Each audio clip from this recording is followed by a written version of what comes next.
This is Jenny Collis from Career Connections, and today I have two teachers here with me. I have Danielle Lee and Danielle Farmer. Both are teachers at PikeView Middle School, and they are going to talk with us a little bit today just about being a teacher, how they prepared to be a teacher, school that they had to go through, background information, and then they're going to give you a little bit of advice today as well. So thank you, Danielle Farmer and Danielle Lee, for being here today. Danielle Farmer is a math teacher at heart. She's very good at math. Danielle Lee is English and very talented with English and writing and reading and poetry. So we're going to hear from them today, and I just want to start out. We'll ask Danielle Lee the first question. Just tell us, Danielle, what does a typical day look like at PikeView Middle School teaching English?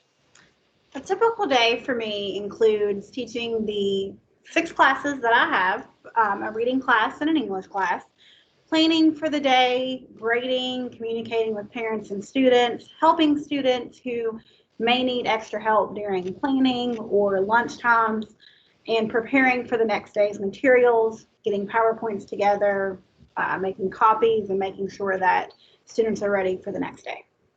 And I would say that a typical day is probably never the same, right? Every day changes.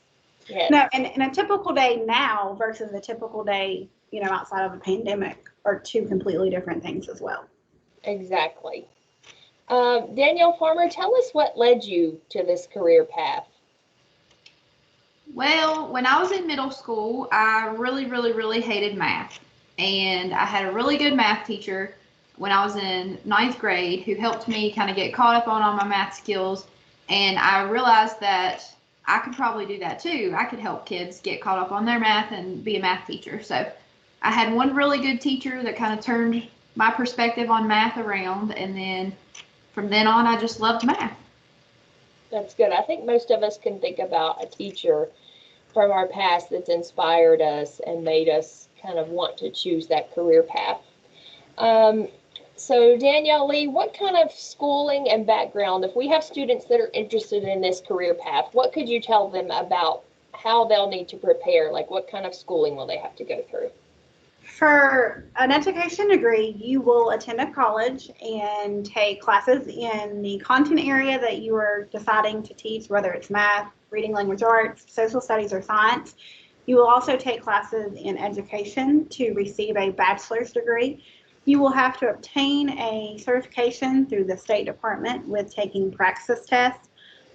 For most teachers, we do go on and get a master's degree in education. Some continue on with doctorate degrees, but making sure that you are staying on top of classes in high school and college both, and preparing for the classes that you need and the tests that you need to take.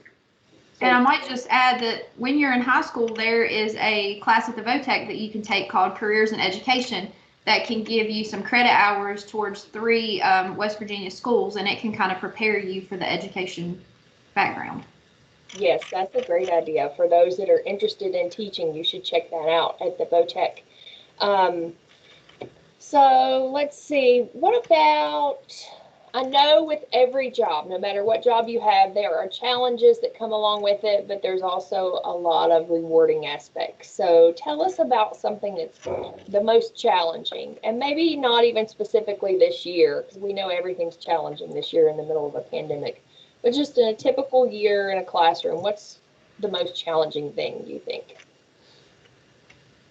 I would say probably the most challenging thing in the classroom is just getting all different learning styles, all different personalities, all to mesh well. That way you can have a conducive class.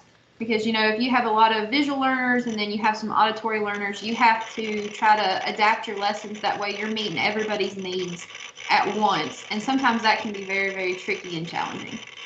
I think also, too, making sure that every student is succeeding and not, leaving 1 or 2 students behind if they're not grasping a concept.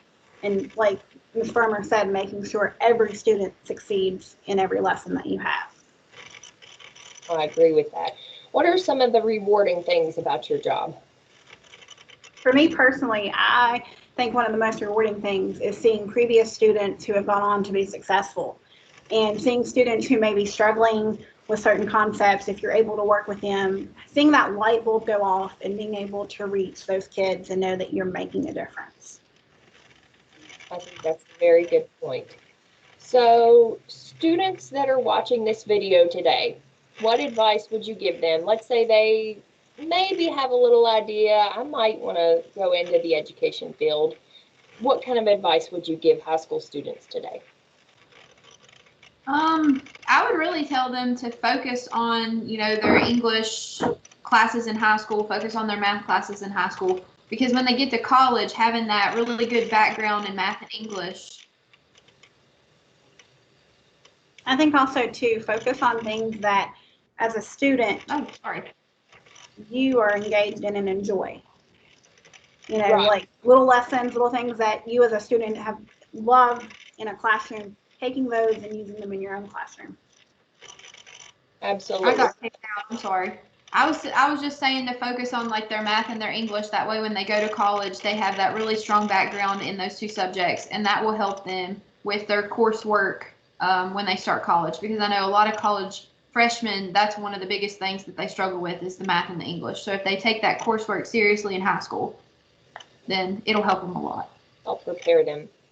Well, we've had some great advice today from two wonderful teachers that I've had the privilege to work with. They're both awesome teachers, and thank you for taking your time and talking with these high school students and giving them advice in the education field. So thank you guys so much. Thank you. Thank you.